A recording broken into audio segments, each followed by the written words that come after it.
সকাল সকাল করলাম হেয়ার স্পা। আর হেয়ার স্পা না করলে যেন চুলটা ঠিক আমার ভালোও থাকে না, প্রচণ্ড রাফ হয়ে যায়। আর শীতকালে তো বিশেষ করে। আর বাইরে বেরিয়ে এসে দেখি স্পা করে আমার পকু তুলছে চাঁদা সরস্বতী পুজোর। সবাইকে চাঁদা তোলা দেখে ও দাঁড়িয়ে গেছে, আর আমার দেখে এত হাসি পাচ্ছিল। খেয়ে দিয়ে রেডি হয়ে চললাম আমি পার্লারে।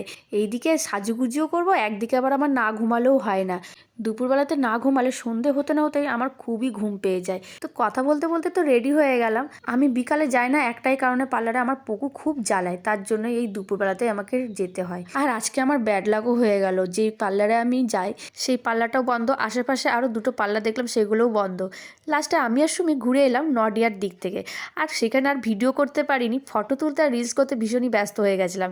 আসার পথে দেখি একটা পার্লার খুলেছে, সেখানে একটু ভুরশেপ করে সাথে ট্যান ক্লিয়ার করে এলাম। আর ঘরে এসে পকুড়ি খেতে খেতে আমার ভিডিওটাকে এখানেই শেষ করলাম। আর যদি ভালো লেগে থাকে প্লিজ লাইক করো, কমেন্ট করো আর শেয়ার করো। টাটা।